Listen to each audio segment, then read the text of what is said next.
Olá, o UOL entrevista hoje Fernando Haddad. Ele foi prefeito de São Paulo, ministro da Educação, disputou a presidência da República em 2018 e pode ser novamente candidato do PT à presidência da República em 2022. Ele nos dá a entrevista hoje, no dia em que o PT completa 41 anos de existência. Ministro, obrigado pela entrevista. Olá, o UOL entrevista hoje Fernando Haddad. Ele foi prefeito de São Paulo. Oi, Kennedy, muito prazer em te ouvir, muito prazer em estar na presença dos assinantes do UOL, dos internautas. Uma satisfação enorme te dar essa entrevista num dia tão importante para nós. Obrigado, ministro. Vamos começar pela pandemia, que é o principal problema do planeta, do Brasil. O país está vacinando a conta-gotas. A gente não tem vacina para poder realmente fazer uma vacinação em larga escala e retomar uma normalidade econômica. O presidente da República sabota a vacina, sabota a quarentena, sabota a prevenção. Como que a sociedade, ministro, pode reagir? Como o Brasil pode dar uma resposta correta, eficiente, rápida à Covid, governadores, prefeitos, sociedade civil, se o governo federal é o principal problema? Kennedy, o Bolsonaro, ele gerou uma situação de caos no país. E nesse momento nós estamos no pior momento, porque nós não temos nem o auxílio emergencial, que foi inclusive uma conquista dos partidos de oposição, e nem a vacina, que ele sabotou desde sempre, inclusive induzindo as pessoas a imaginarem que o tratamento precoce, como ele chamava, era mais eficaz do que a vacina que está sendo adotada em todo o mundo. Aliás, parabéns para a ciência, 5 laboratórios conseguiram, em menos de um ano, disponibilizar vacinas para o mundo. E qual que é a nossa situação? Nós não temos uma relação privilegiada com nenhum desses 5 laboratórios. Hostilizamos a China, hostilizamos a Europa, de uma forma tal que hoje nós não temos como corrigir os problemas, razão pela qual existem dezenas de pedidos de impeachment do Bolsonaro. O que eu acho que é possível fazer? Cobrar pelo Congresso, pelo Poder Judiciário. A sociedade civil também está se mobilizando. Os governadores, eu cito de São Paulo, da Bahia, o consórcio Nordeste, estão mobilizados também em torno de outras possibilidades, como é o caso da Sputnik, que é a vacina russa. Eu acho que nós não podemos medir esforços para lutar por 2 palavras de ordem. A volta do auxílio emergencial imediata, que as pessoas vão passar fome, as famílias mais carentes vão passar fome, e a vacinação, acelerar o processo de vacinação. Acho que sem essas 2 providências, nós vamos amargar um semestre muito difícil no Brasil, por única responsabilidade do governo federal. Questão do auxílio. Ela poderia ser readotada aí de uma maneira mais séria, mas o governo fala que não tem espaço fiscal. Há uma ideia de um auxílio de R$200 em 3 parcelas, ainda condicionado a alguns requisitos ali, como participar de um programa de requalificação profissional. O Congresso está discutindo isso. Há, de fato, um crescimento da dívida pública no país, uma preocupação sobre o espaço fiscal, questão do teto. O senhor é a favor do auxílio emergencial em que formato? É suficiente esse formato proposto ou o senhor pensa num auxílio com outro valor, com outro período de extensão? Kennedy, as pessoas precisam tomar consciência da gravidade das ações do governo. Se nós tivéssemos feito o isolamento social correto o ano passado, nós teríamos gastado muito menos dinheiro e a economia já teria retomado. Mas para isso, a gente precisava de liderança. E nós nem gabinete de crise instalamos no Brasil. O Brasil não tem um gabinete de crise até hoje. O ministro da Saúde não é da área, não entende do assunto. Ou seja, ele conseguiu produzir uma situação caótica porque ele sabotou a solução, que é a vacina, e sabotou a única coisa que nós tínhamos disponível, que era um isolamento social bem feito, como fez a Nova Zelândia, como fez a China, como fez a Coreia, como fez o Japão. Ou seja, a OMS tinha toda a razão em dizer que o isolamento salvava a economia, e ele não fez nenhuma coisa nem outra. Então agora nós estamos pagando o preço da irresponsabilidade. E você não pode deixar a população morrer de Covid ou de fome porque o governo federal errou o ano passado inteiro. Então, o auxílio emergencial tem que voltar no patamar que ele foi estabelecido, até que as pessoas se vacinem. Isso vai custar recursos? Vai custar recursos, mas nós vamos salvar a economia e vamos salvar vidas se nós retomarmos vacinação com auxílio emergencial. Ministro, a vacinação, a gente vai ver que até o final do ano não vai ter vacinado uma parcela significativa. Mas até lá tem que manter o auxílio, Kennedy. Pois é. Como é que as pessoas vão viver? O senhor acha viável, tem espaço fiscal para manter esse auxílio, por exemplo, R$600 até o final do ano? O dinheiro vai sair de onde? Kennedy, vai sair mais caro. Vai sair do mesmo lugar que saiu o auxílio ano passado. Não saiu do orçamento.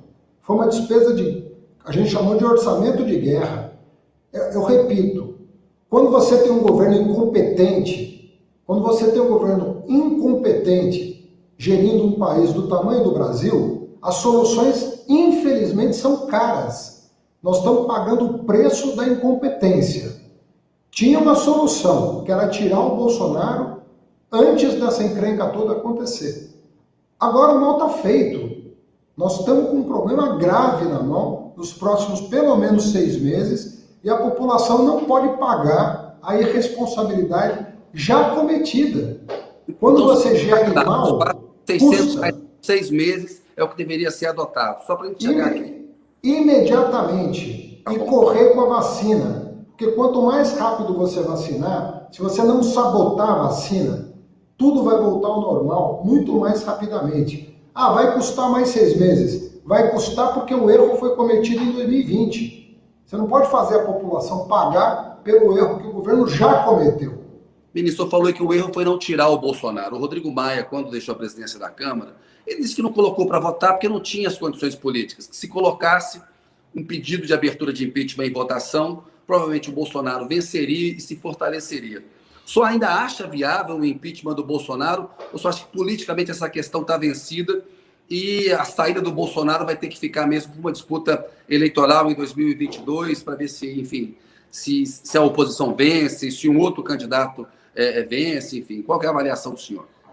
A minha avaliação é que ficou muito mais difícil agora discutir o impeachment, porque nós já estamos na segunda metade do mandato e o Bolsonaro, via Centrão, por meio dos expedientes conhecidos de toma lá da cá, simplesmente loteou o governo e se fortaleceu para manter não só o seu mandato, mas não nos esqueçamos, para blindar o seu filho Flávio Bolsonaro, que a essa altura já teria sido julgado, pelo menos em primeira instância, pelos desvios de dinheiro público dos 4 gabinetes da família, né? Promovendo um enriquecimento ilícito flagrante e já detectado pelas próprias autoridades que investigam. Então, o Bolsonaro se blindou nesse momento e a eleição das mesas deixa claro que ele se enfraqueceu como presidente, mas fortaleceu aqueles que vão protegê-lo até 2022. Infelizmente, o que aconteceu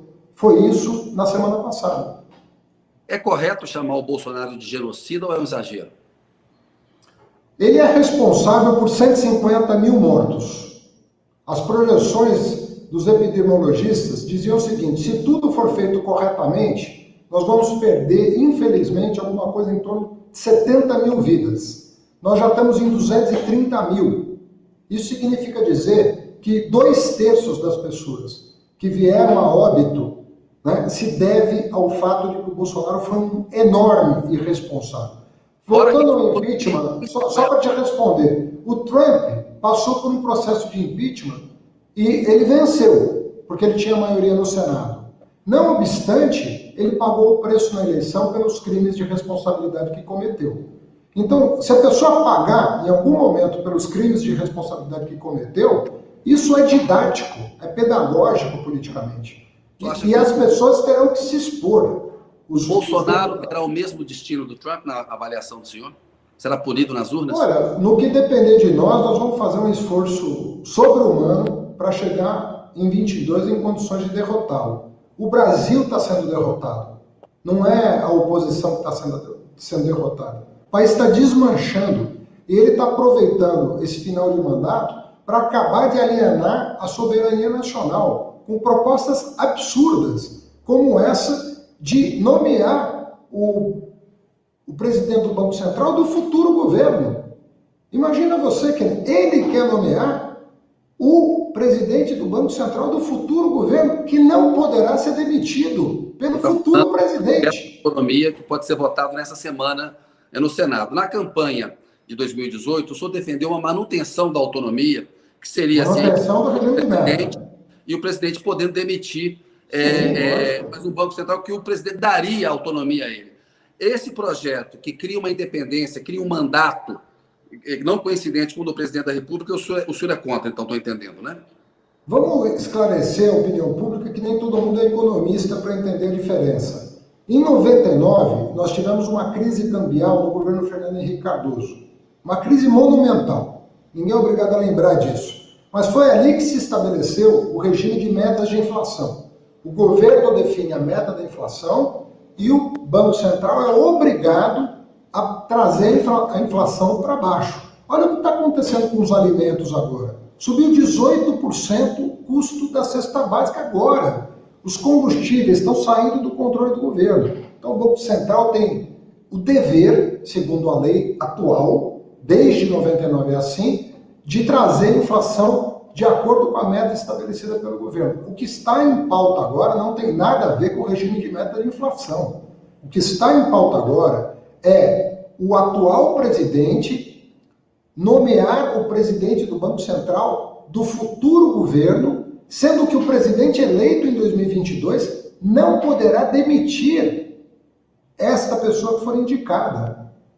Isso é entregar o Banco Central para os bancos privados. Ou seja, ao invés de fazer a reforma bancária que nós propusemos em 2018, o grande problema desse país hoje é crédito barato, para as pessoas, inclusive, terem uma oportunidade de trabalho. Você vai entregar o Banco Central para os bancos privados? É isso que na prática vai acontecer. Quando, na verdade, o que deveria estar acontecendo é uma profunda reforma bancária para atualizar o Brasil em relação ao padrão internacional dos países desenvolvidos. Cris, vamos entrar um pouco no tema da eleição, já que o senhor falou dessa tentativa aí do Bolsonaro de indicar o presidente do Banco Central do próximo governo. O senhor disse recentemente, numa entrevista ao 247, que conversou com o Lula e o Lula falou para o senhor colocar o bloco na rua. A Gleice Hoffmann, presidente do PT, em entrevista ao Baixo Clero aqui do UOL, disse na semana passada que se o Lula não for candidato à presidência da República, por não ter os direitos eleitorais dele devolvidos pela questão da ficha limpa, o nome natural seria o senhor. O que significa colocar o bloco na rua? Como foi essa conversa com o Lula?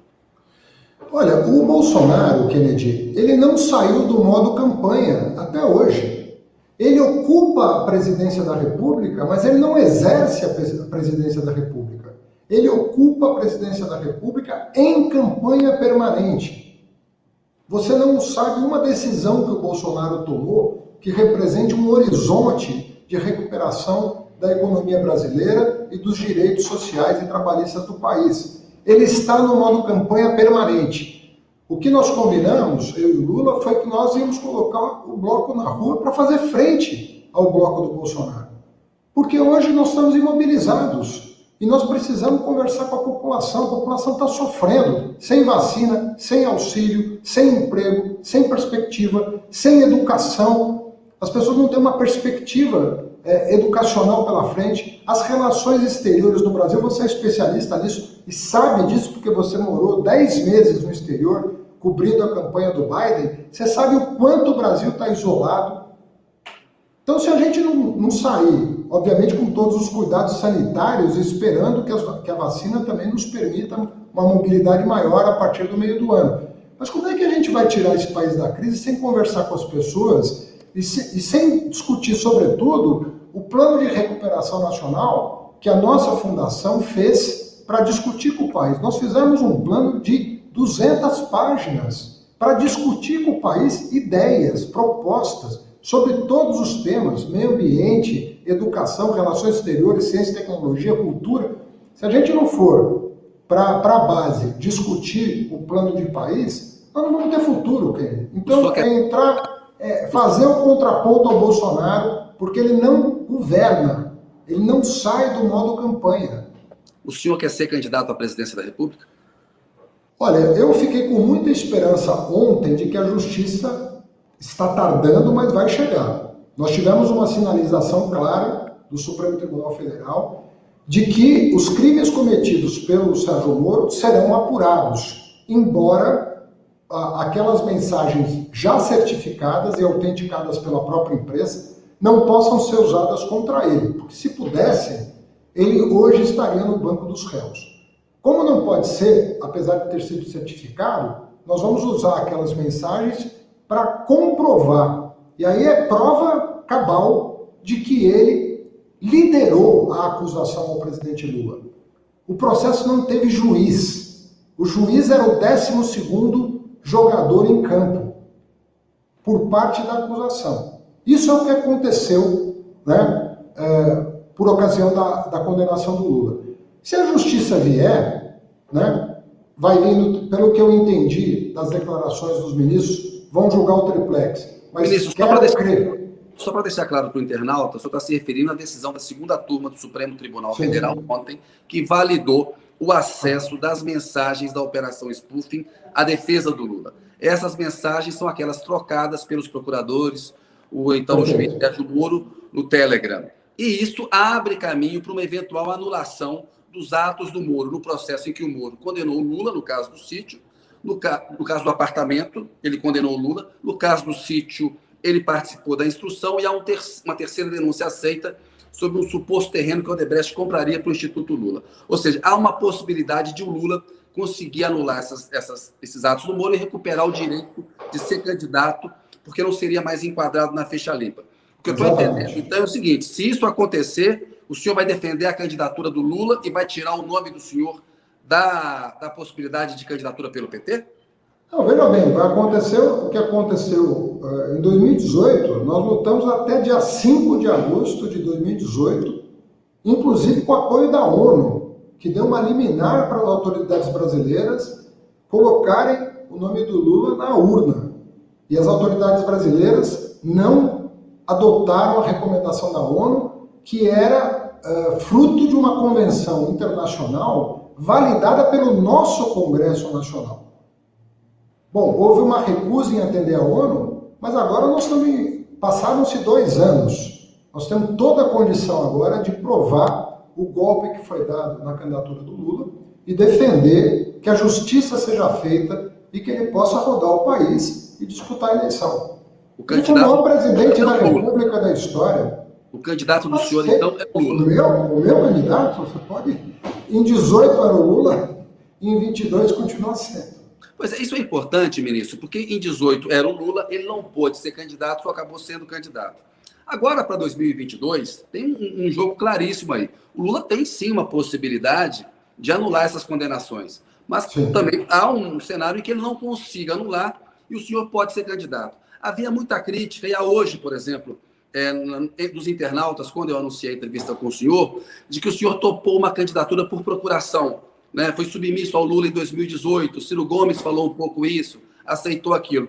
Quando o senhor coloca o bloco na rua, mas diz que se o Lula tiver o direito político dele devolvido, né, o direito eleitoral dele devolvido, ele é o candidato, o senhor não está transmitindo para esse eleitor que, se for candidato, só vai ser um candidato submisso ao Lula, o porte do Lula? Como é que o senhor responde a essa crítica, ministro? Olha, eu nem quando fui ministro da Educação, eu dialogava com o Lula como seu colaborador. Eu tenho uma relação com o Lula de mais de 20 anos. As pessoas querem... Olha, deixa eu dar um recado aqui. Perder as ilusões de que alguém possa me intrigar com o Lula. Isso não vai acontecer. Eu sou amigo do Lula, sou correligionário do Lula, sou colaborador do Lula. Há mais de 20 anos nós trabalhamos juntos. Nunca tivemos... A gente sempre construiu propostas conjuntas para o Brasil. Na área da educação, ele me deu as condições, tranquilamente, de ser talvez o melhor ministro da educação que o Brasil tem, por mérito próprio não, pelas condições que foram criadas por ele na presidência e pelo movimento social que tinha as portas abertas no Ministério da Educação.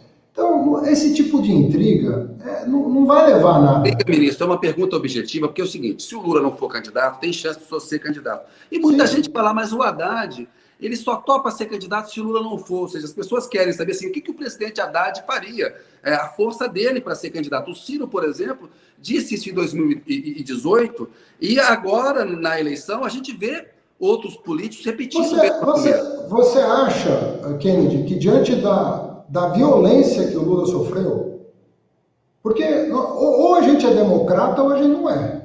Não, eu não tenho dúvida de que houve uma diante da violência. Agora, coloca o PT na seguinte situação. O PT tem que ficar imobilizado até esperar uma decisão que não vem. Esse HC faz 2 anos que está sendo julgado. Agora estão dizendo que é só o triplex, depois tem mais 1 ano, 2 para discutir o sítio. Então tem um cenário... Enquanto isso, o PT fica imobilizado e o Bolsonaro em campanha. Nós não vamos fazer isso. Nós não vamos fazer isso. Eu vou botar o bloco na rua, meu bloco está na rua, eu já tomei as providências da minha vida privada para ficar totalmente disponível para esse projeto, e não adianta querer fazer intriga dentro do PT, porque não há possibilidade de intriga dentro do PT. E o senhor tem desejo de ser presidente? Tem desejo, tem vontade? Kennedy, primeiro que presidência é missão. Eu estou há 40 anos estudando o Brasil. Eu entrei na universidade com 18 anos e nunca mais deixei de estudar e militar. Agora, é a mesma coisa perguntar para um padre se ele quer ser papa. Isso são circunstâncias históricas que permitem a você, né, combinando uma série de fatores, a presidência da República não é uma coisa que você decide ser. Você pode querer muito ser, você pode ter desejo, você pode ter projeto, você pode ter partido, você pode ter tudo. Mas isso é muito do destino.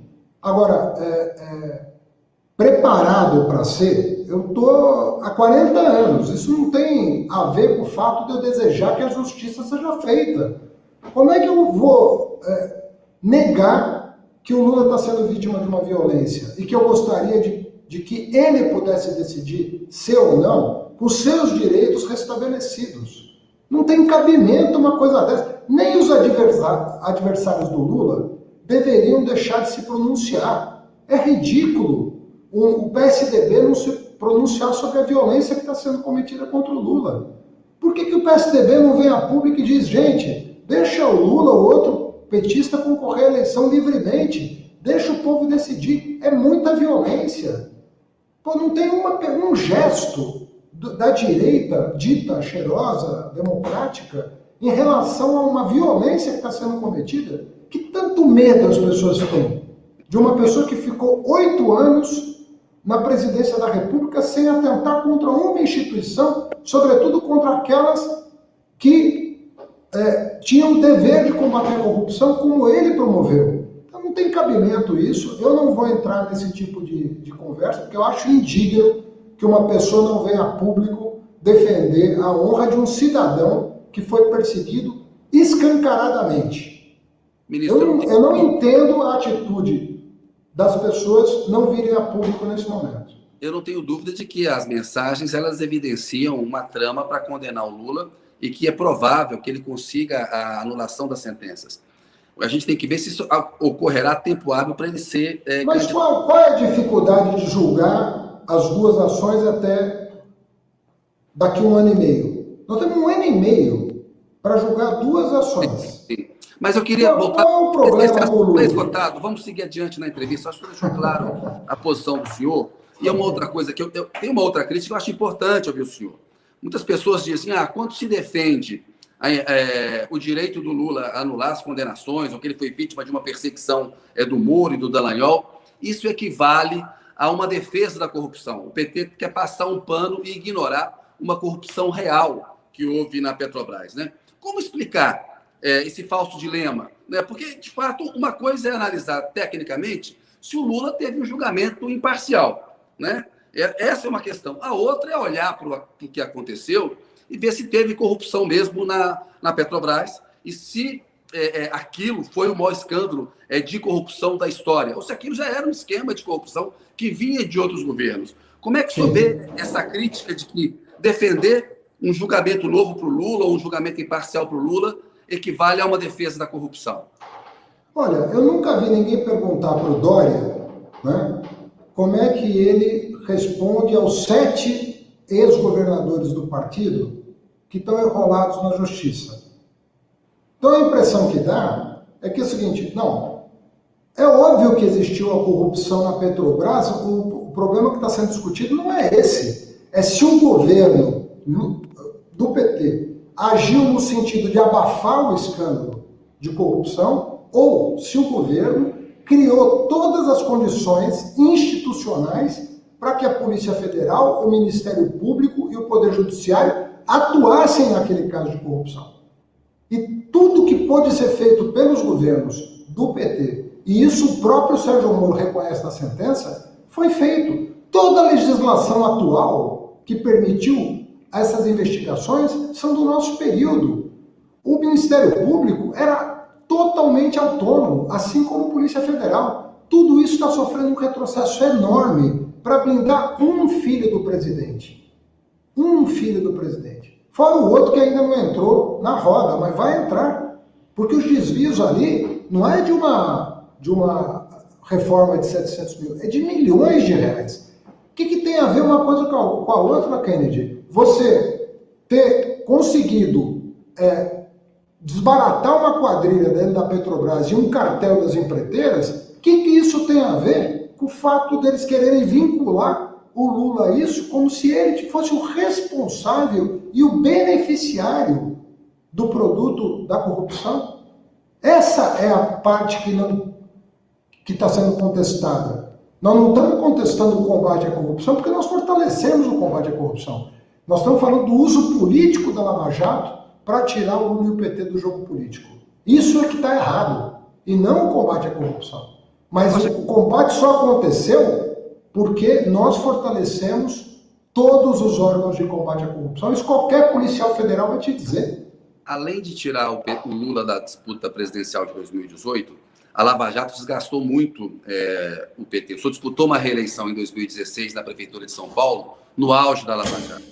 Em 2018, a operação não tinha enfrentado o desgaste que ela enfrentou. Tem uma análise frequente na imprensa e uma crítica de alguns partidos políticos de que uma candidatura do PT à presidência que chegue ao segundo turno facilitaria a eleição do Bolsonaro, que o Bolsonaro quer polarizar com o PT e que, portanto, apresentar um postulante do PT, seja o Lula, seja o senhor, é fazer o jogo do Bolsonaro. Como é que o senhor responde a essa análise, a essa crítica? Qual é a sua avaliação sobre ela? Olha, Kennedy, eu cheguei ao segundo turno com 20 dias de campanha. Eu fiz mais de 2 vezes o número de votos do terceiro colocado. Se você somar, nós éramos 13 candidatos. Se você somar os 11 candidatos que ficaram atrás da candidatura do PT, que no caso era a minha, não dá a quantidade de votos que eu tive. Eu vou repetir isso porque é um dado que as pessoas às vezes não têm em mente, porque a imprensa não divulga. O número de votos que eu tive no primeiro turno de 2018 é maior do que a soma de todos os outros candidatos que ficaram atrás. Como é que o PT não é competitivo? O Lula preso, com as pessoas achando que o Moro era o herói nacional. Hoje o Bolsonaro está desmascarado, o Moro está desmascarado, né? O Lula está entre nós, defendendo a sua dignidade. Então, como é que é isso? Com mais 2 semanas de campanha... As políticas hoje são favoráveis a uma vitória do PT? Em 18, se não fosse as fake news e a delação do Palocci, aquela outra fraude que fizeram, há 6 dias da eleição, nós teríamos ganhado a eleição. O Moro resolveu, 6 dias antes do primeiro turno, divulgar uma delação fraudulenta. Pega os trackings da última semana, depois da divulgação fraudulenta da delação do Palocci. Ou seja, o Moro agiu para eleger o Bolsonaro e ser seu ministro e, quem sabe, ser ministro do Supremo depois. Todo mundo já sabe isso, Kennedy.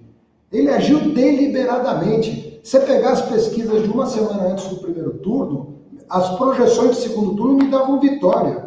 Como já quase nos dão vitória agora. Pega as pesquisas recentes, nós já estamos encostando no Bolsonaro. E até 18, você pode anotar, nós vamos conversar com o povo, nós vamos botar o bloco na rua. Eu quero ver os dois projetos sendo confrontados. Quero ver. O antipetismo é muito forte, que a rejeição ao E o antibolsonarismo é muito maior hoje. Muito maior. É um escândalo um país como o Brasil ser presidido por uma pessoa dessa qualidade. Isso é um escândalo mundial, isso não tem nada a ver. O Brasil está fora, completamente fora do circuito, por causa da presidência do Bolsonaro. Foi o maior erro da história da República. Nós vamos daqui 100 anos lembrar o erro que nós cometemos. É um absurdo esse sujeito presidir a República. Uma vergonha. No tempo em que eu cobri a eleição americana lá em Washington, ficou muito claro uma estratégia de frente ampla do Partido Democrata, uma união entre eles e até apoio dos setores republicanos.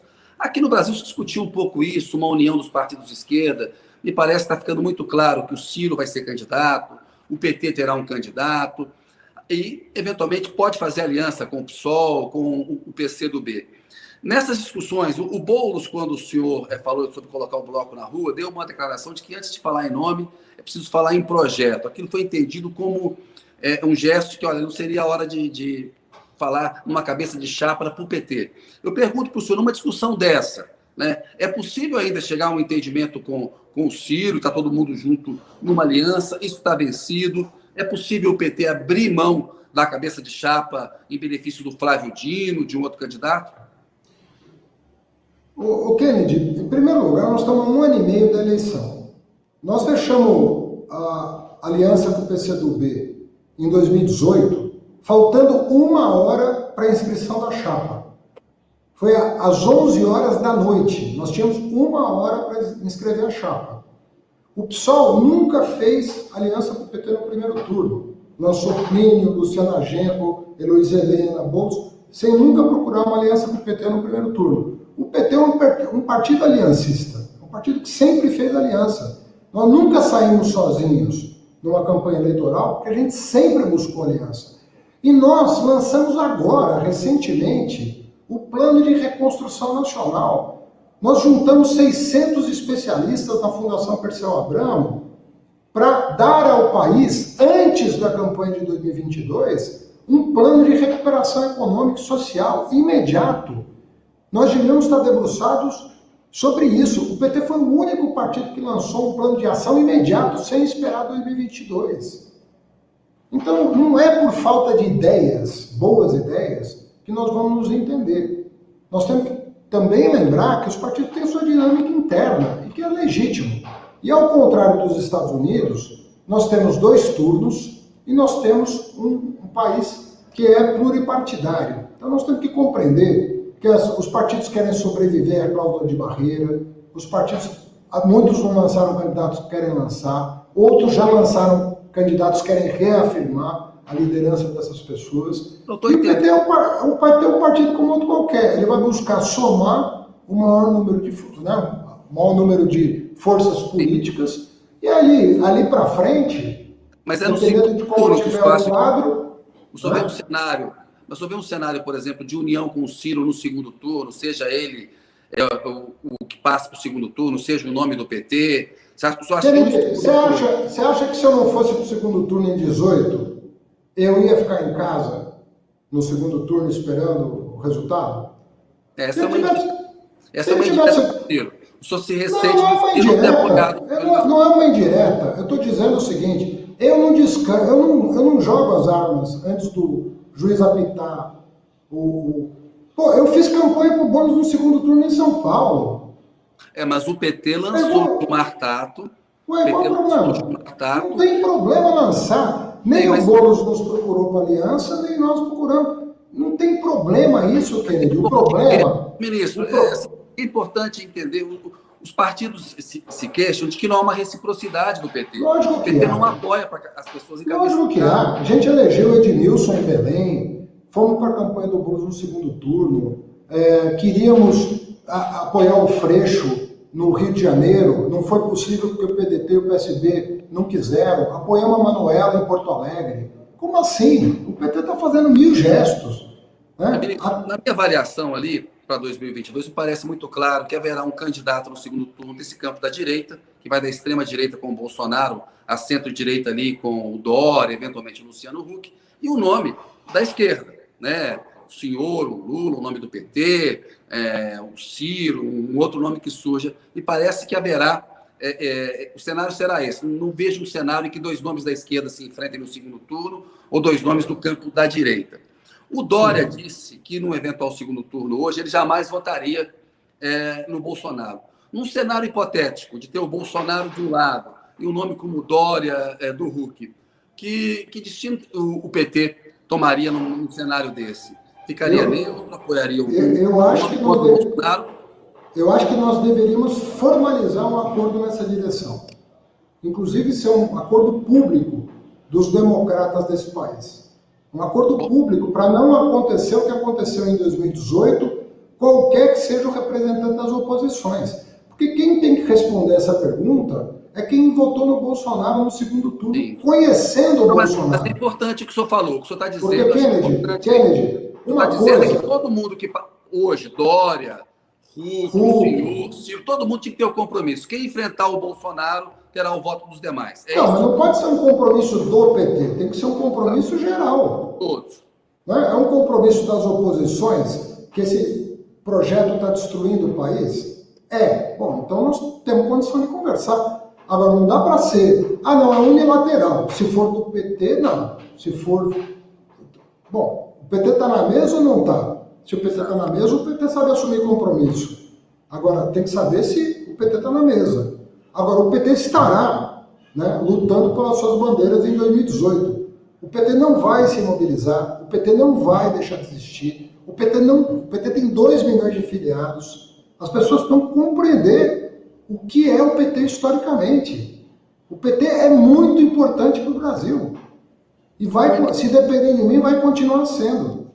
O PT entrou no bloco articulado pelo Rodrigo Maia para tentar eleger o Baleia Rossi. E havia muito uma crítica. O PT não apoia, não faz aliança.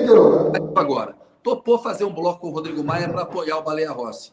No frigir dos ovos, a gente viu, né, apesar de ter tido suspeitas de uma defecção no PT, a gente viu que o DEM, partido do Rodrigo Maia, migrou para o Arthur Lira na prática. A defecção no PSDB foi muito maior. Foi um erro o PT ter feito essa aliança com o Rodrigo Maia para derrotar o Bolsonaro, ou a estratégia foi certa e aí foi a centro-direita que não entregou o que tinha prometido?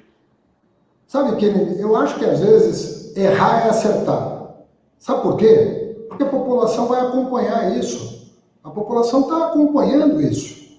Né? Chegaram a fazer editoriais contra o PT, dizendo que o PT é sectário, é hora de apoiar o Baleia Rossi. O PT é sectário, está sendo sectário. O PT acena com a carta compromisso que ele assinou, e o que aconteceu? Quem debandou foi a direita para a extrema-direita. Foi isso que aconteceu. O ACM Neto chegou a se insinuar candidato a vice-presidente na chapa do Bolsonaro em 2022. Agora está voltando atrás. Mas a gente sabe de onde saiu o Ronaldo Caiado, o ACM Neto. É tudo filho da ditadura militar. Essa que é a verdade, não tem compromisso com a democracia. Então, isso é um erro que virou um acerto. Por quê? Porque, pedagogicamente, ilustra o que é de verdade a direita. A direita, na hora H, vai para o extremo. É isso que aconteceu. E se acontecer de novo em 2018, eles vão manter o país... 2022, eles vão manter o país nesse estado de coisas. Um país que está derretendo, está se desintegrando. Um país que era a 6ª maior economia do mundo está se desintegrando nas mãos da extrema-direita. Ministro, eu me lembro que conversando com o senhor em 2013, quando o senhor era prefeito de São Paulo, sobre aquele movimento do passe livre, aquela discussão toda, o senhor disse na época que seria um erro ceder aquele movimento. O senhor via ali ingredientes de radicalismo, de antipolítica. Houve uma pressão da então presidente Dilma, do ex-presidente Lula, para o senhor ceder na questão da tarifa de ônibus. Se não me engano, o Eduardo Paes era o prefeito do Rio de Janeiro à época, sofreu pressão também. Olhando esse processo todo, né, de 2013 para cá, estamos em 2021, teve impeachment, governo Temer, né, um golpe parlamentar na minha avaliação, eleição do Bolsonaro, Lava Jato. O senhor continua a olhar isso. O senhor acha que teria sido correto ter resistido e não ter cedido, como o senhor imaginou fazer no começo? Porque o que eu tinha clareza é que a extrema-direita tinha tomado as ruas, inclusive expulsando os meninos do movimento Passe Livre, que não tinham sequer ambiente para permanecer nas atividades programadas. Em uma semana, aquilo virou um movimento que resultou no Bolsonaro. Não estou falando do MPL, que começou com uma pauta de reivindicação. Obviamente que eu tenho crítica da forma, porque eles não sentavam para negociar, não sentavam para conversar, não tinham uma liderança expressiva, desapareceram do cenário político, a gente não ouve falar mais de nenhum deles, porque em uma semana a extrema-direita foi para a rua e não sossegou. E quando perdeu em 2014, foi para o golpe. Não aceitou o resultado das eleições. Em 2014 aconteceu no Brasil o que o Trump sonhou que acontecesse em 2020 nos Estados Unidos, que houvesse uma insurreição para mantê-lo na presidência. Aqui foi o contrário, a Dilma ganhou a reeleição, o Aécio começa a campanha para derrubar o governo. No dia seguinte, com que combustível ele fez isso? Com aquele combustível da extrema-direita que tomou as ruas em 2013 e expulsou os pioneiros, vamos dizer, do movimento Passe Livre. Como é que você avalia o papel da imprensa nesse período? A imprensa sentiu ali quando mudou os ares, né? Quando eles perceberam que a direita tomou as ruas, eles começaram a insuflar o movimento.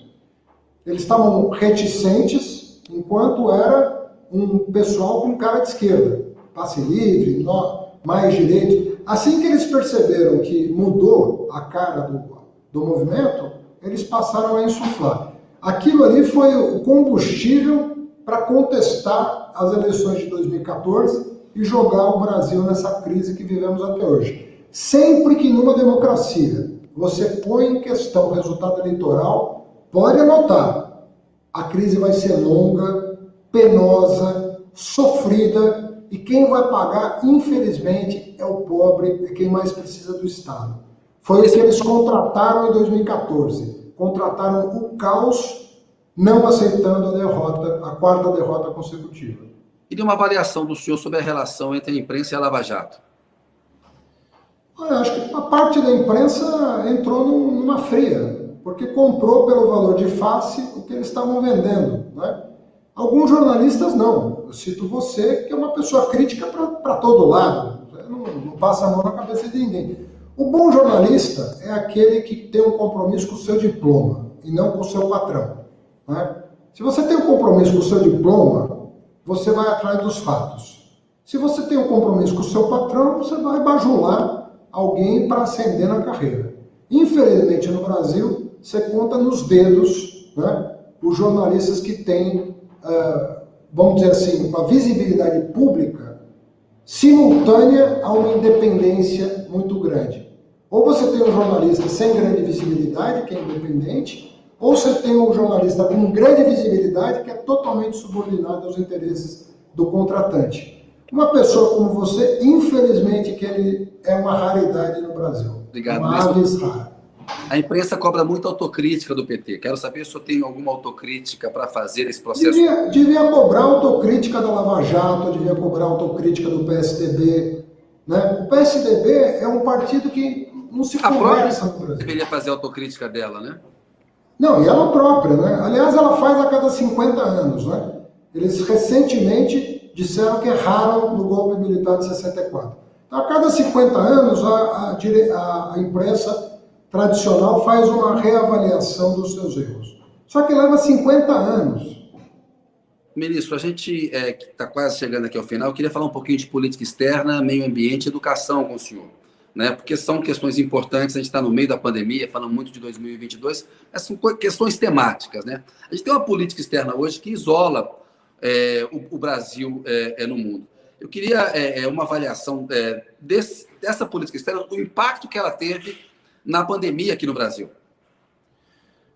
Kennedy, o Brasil fez a pior coisa que podia fazer na política externa. Ele simplesmente pegou o seu destino, o destino de uma nação, ele atrelou o seu destino a um presidente americano, não ao governo americano, que já seria muito grave. Imagina você atrelar o destino de um povo, 210 milhões de pessoas, a uma figura patética como o Trump. Ao perder, essa aposta, nós ficamos sem política externa. Nós não temos uma política externa hoje. Nós conseguimos arrumar confusão na América do Sul. A gente não se dá bem com a Argentina, não se dá bem com a Bolívia, não se dá bem com o Chile, não se dá bem com, talvez agora, o Equador. Provavelmente o Equador vai ter um presidente mais alinhado com as forças progressistas. Isolados no continente, isolados do governo Biden, que tem o Bolsonaro como alvo prioritário, isolados das duas potências europeias, da União Europeia, que são França e Alemanha, isolados dos BRICS, sobretudo da China, que compra mais de 33% do que a gente exporta. Então, qual foi a aposta aventureira do Bolsonaro? Atrelar o destino do país ao Trump. O Trump perdeu. Para recuperar a nossa imagem, o impacto da pandemia são 150 mil mortos a mais que nós tivemos. Eu faço um apelo às pessoas, peguem as projeções de mortos, se as coisas fossem bem feitas, porque tinha projeção, se nada for feito, 1 milhão de mortos. Se forem tomadas todas as providências cabíveis, 68 mil mortos. Eu lembro do número. Nós estamos com 230 mil e o relógio contando. Só para ficar claro, ministro, na opinião do senhor, então, o Bolsonaro é responsável direto pela morte de 150 mil brasileiros por Covid? Absolutamente é pessoal, é dele essa conta. Ninguém pode reclamar de governador, prefeito, todos desesperados em busca de uma luz. E ele foi às trevas, sabe? Ele foi o que de pior podia ter acontecido com a nossa gente. Na campanha eleitoral, o Biden disse que procuraria reunir um fundo de recursos, dinheiro, para poder proteger a Amazônia, mas que cobraria do Brasil contrapartidas. Do contrário, haveria retaliações. Muita gente entendeu aquilo como um tratamento ao Brasil de uma república de bananas, né? Como se fosse um país que pudesse tomar um peteleco em troca de recursos para proteger a Amazônia. Outras pessoas acharam que não, que é uma pressão internacional boa, porque o meio ambiente no Brasil está sendo destruído, e que o governo Biden, apesar de o Biden ser uma figura conservadora, tem tido bandeiras progressistas na questão do meio ambiente, na questão dos direitos humanos, e que uma pressão do Biden sobre o Brasil pode ser benéfica. Como é que o senhor avalia essa relação que o Biden deve estabelecer com o Brasil? Ele deve ajudar o Brasil a se livrar do Bolsonaro, que é o pior presidente da nossa história, ou ele pode acabar fortalecendo o Bolsonaro e permitindo ele aquele discurso: a Amazônia é nossa, os estrangeiros querem tomar a nossa floresta? Bom, em primeiro lugar, o Biden não tem nem que derrubar nem ajudar o Bolsonaro. É uma relação entre duas nações soberanas. Então não tem que se meter em assuntos internos do Brasil. Mas ele tem o direito, como líder mundial, de, nas relações comerciais, nos tratados bilaterais, nos tratados internacionais, fazer o Brasil adotar certas regras e procedimentos das quais o Brasil, inclusive, é signatário. Isso faz parte do jogo político internacional, a pressão internacional para evitar genocídio, para evitar devastação ambiental, para segurar o aquecimento global. São nações soberanas que jogam num tabuleiro nem sempre fácil. Então, isso é legítimo, quando você pressiona, né, no bom sentido, né, do termo, em proveito da humanidade, em proveito dos direitos humanos, em proveito dos direitos ambientais. Isso é do jogo do concerto das nações. Isso não se trata de se meter num assunto interno, como os Estados Unidos vivem fazendo no mundo todo. Isso não é papel dos Estados Unidos, isso é a polícia do mundo. O papel dos Estados Unidos, se ele quisesse exercer com dignidade, seria respeitar a soberania, promover o desenvolvimento global, até para evitar esse tipo de situação. E os Estados Unidos participaram, mal ou bem, de alguma maneira, do que aconteceu no Brasil com a eleição do Bolsonaro. O Bolsonaro também está na conta deles. Vamos lembrar que os Estados Unidos quebraram o sigilo da Dilma na presidência da República para espionar a Petrobras. Então, nós temos um contexto muito delicado que precisa ser recuperado. Agora, o continente americano, Kennedy, está se isolando do resto do mundo. Isso vale, inclusive, para os Estados Unidos. Então, nós precisamos pensar que essa migração do desenvolvimento para a Ásia coloca desafios para o continente americano Inclusive, a gente tem que usar essa oportunidade para fazer os Estados Unidos respeitarem a América Latina e passarem a olhar para a América Latina com olhos de parceiro e não de comprador de commodity. Está acabando o tempo, eu queria uma palavra do senhor sobre a educação. A gente teve 3 ministros da educação, está no terceiro ministro da educação, 2 se recusaram. Qual que é o tamanho do estrago na educação? O que é possível fazer rapidamente, que ainda tem mais um pinga-fogo para o senhor? É inestimável. Nós tivemos, na verdade, 4, né, porque teve um que passou uma semana no cargo e foi demitido pelas questões conhecidas. Eu acredito que nós devemos estar indo para o 5º ministro da educação esse ano.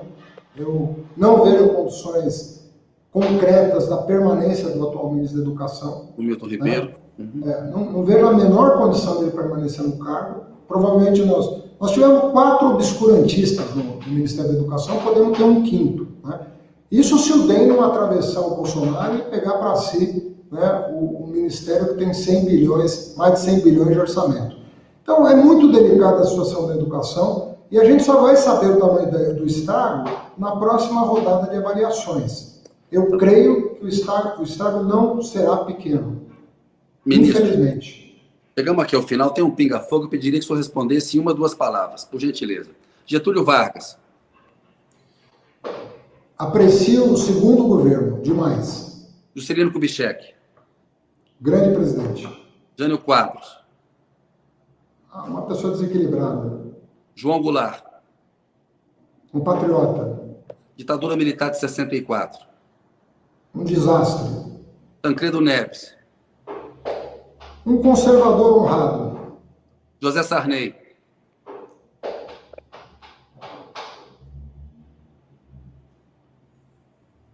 Uma pessoa que procurou corrigir a biografia. Fernando Collor de Mello. Lamentável. Itamar Franco. Grande brasileiro. Fernando Henrique Cardoso. Eu acho o Fernando Henrique o maior intelectual entre os políticos e o maior político entre os intelectuais. Lula. O maior brasileiro, o maior presidente da República que o Brasil Dilma Rousseff. Acho que a Dilma é o símbolo da mulher brasileira, uma lutadora com uma dignidade a toda a prova. Michel, pode falar, pode complementar. Uma grande brasileira, a Dilma, muito honrada. Michel Temer. Infelizmente vai entrar para a história, né, infelizmente como um traidor. Não desejo isso para ele, mas é o que vai ficar registrado. Jair Bolsonaro. Olha, o Jair Bolsonaro é o maior escândalo da história republicana. Espero que também para o futuro. Espero realmente que nunca mais aconteça o tamanho do estrago que nós contratamos em 2018. É uma mácula na história do Brasil eterna, infelizmente, eterna. Fernando Haddad. Um professor com vontade, gosta do Brasil demais, gosta de estudar demais, gosta de ensinar demais, de aprender demais. Mas acho que eu sou um cidadão que tem muito compromisso com esse país. Ministro, obrigado aí pela entrevista, um abraço para o senhor e até a próxima. Obrigado, Kennedy. Um grande abraço para você. Obrigado. Entrevista. Qual